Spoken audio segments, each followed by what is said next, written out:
Today's video is sponsored by Govi. I recently saw a video where Guga Foods used sparkling water to tenderize a steak. And I was wondering, could you tenderize? Could you change the texture of a mushroom using the same technique? Now I wanted to take a step further because one of the techniques that Guga always uses is pineapple. He'll blend pineapple down and use the enzymes from a pineapple to break down a steak and make it more tender. Would that break down a mushroom and not make it just tender, but actually break down the fibers, give it a more meaty-like texture? See, when you normally bite on a mushroom, you just get a full bite of a mushroom. There's not a lot of strands, there's not a lot of fiberness chew to it. And that's one thing I like to change by doing different techniques. Using a lion's mane mushroom, when you dehydrate it, rehydrate it, and then cook it, you end up with a meteor-like texture.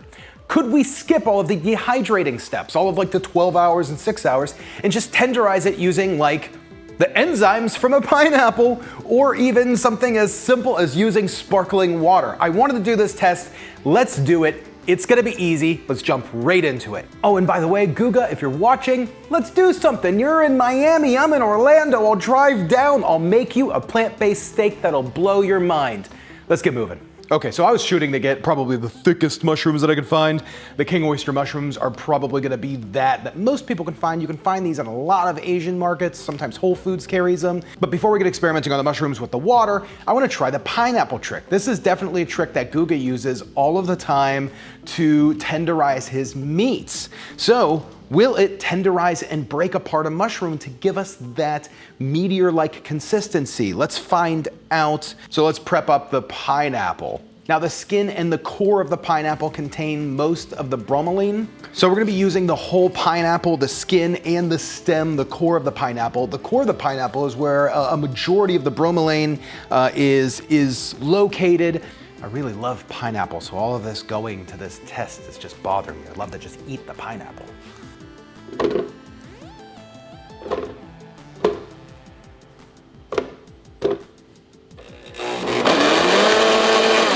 Okay, so never put a pineapple in large chunks into your blender because it's not gonna do anything. That's annoying. Okay, so we have our pineapple mixture with our bromelain, that acid, that enzyme that hopefully that might eat some of these mushrooms here. We'll find out. And now let's clean up our mushrooms. All we're gonna do is just make sure that there's no dirt on the outside. We're gonna just top off the stem and the base. I'm gonna go for like kind of thicker medallions. I'm hoping to probably get 2 good medallions from each mushroom. Some mushrooms might only get 1. Don't worry, I'm not gonna waste any of this. I'm gonna save this. I'm not gonna eat the heck out of king oyster mushrooms. King oyster mushrooms are awesome just in about anything. We have 3 groups of 4. I've sorted them by their size, trying to match them up as evenly as I can. So that way each group has some larger and each group has some smaller, hopefully evenly sized pieces. Our first group is going to be our control group. We're just gonna go ahead and store these to the side, let them hang out. Our second group is going to be our pineapple group. I'm gonna place them into a clean glass container and then cover them completely with our pineapple soup. We'll let this sit for an hour. Our last group is going to be our sparkling water group. And you can see, just like Guga's experiment, there is something happening. There is a certain amount of sparkling liquid, carbonated liquid happening around the mushrooms. I'm gonna place a plate on these to kind of weight them down into the water. And I'm gonna put these in the fridge and come back in an hour. Hey gang, let me tell you a little bit about today's sponsor. Govi creates cutting-edge LED lights and smart home devices that transform the way we live. But today I specifically wanted to talk to you about their smart meat thermometers. Now for the sake of this video, we're gonna be calling these smart plant meat thermometers. Now you all have seen me use thermometers in the past, and I'll tell you, they are always a pain. Now the nice thing with these smart meat thermometers is all you do is just download the Govi app, connect the thermometers to the app, and you have a wireless Bluetooth thermometer that you can set temperature ranges for loads of different foods and even create your own custom alerts. Their remote temperature monitoring works within a 230-foot range. That's about 70 meters for everybody else in the world.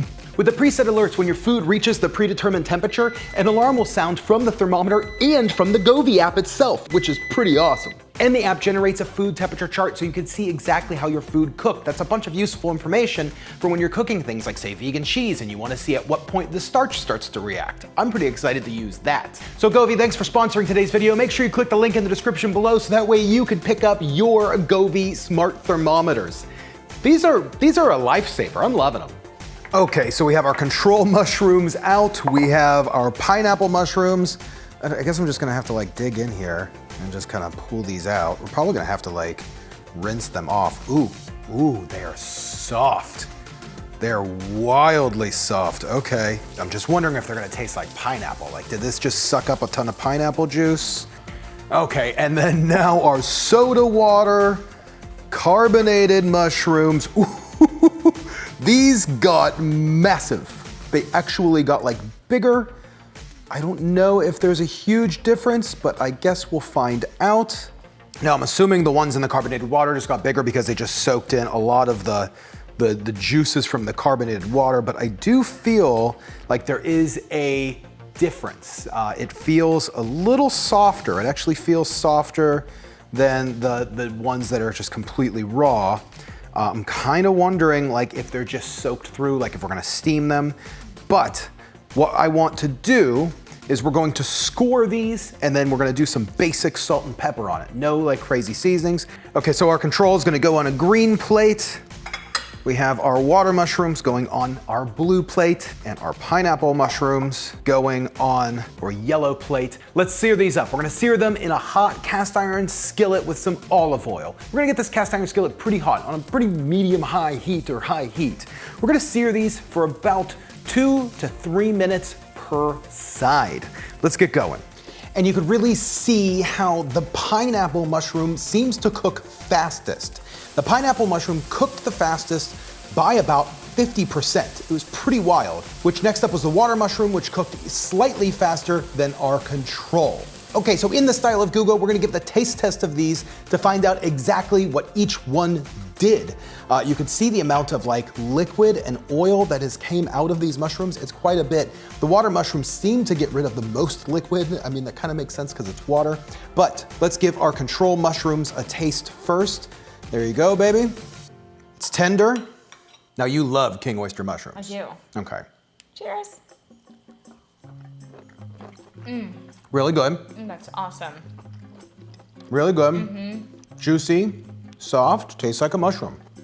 There's not a lot of flavoring to it. I didn't add too much to these. But whatever you, I mean, I think it tastes good. This is just a regular king oyster mushroom. Yeah, it tastes amazing. Even if there's not any flavor, I mean, I think it tastes flavorful. Let's do this one next. I like it. So not about the flavor. What about the texture? Yeah, it's very like, it's got a firm but like soft, almost buttery crunch to it. Kind of falls apart in your mouth. Oh, you know what that is? The butteriness of it? The texture reminds me more of like a scallop. I mean, it really does look like a scallop on the inside. Yeah, I think I like this one better. You like that one better? Yeah. Okay. Now for what this video is all about. Oh. Wow, that really cut smooth. Super soft. That's wild how much that made a difference. And you can even see it in the texture, how it's like broken apart more. It almost looks more meaty like, doesn't it? It does. Okay. Okay, here we go. This is the best one. That's unbelievable. The flavor too, everything's great.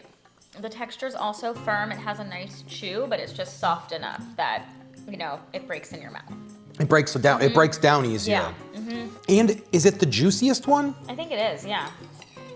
Which it's funny because most juice came out of this one, but it kind of also retained the most juice, I guess. It really did. For a solid, like, if you just wanted like a nice mushroom, you know, this is the way to go. It's kind of neat. I think a lot of mushroom people might get on me about that, but I don't know, I like this. And I'm a mushroom person.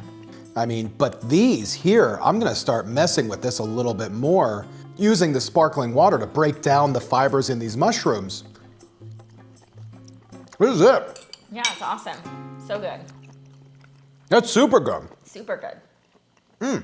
I love it.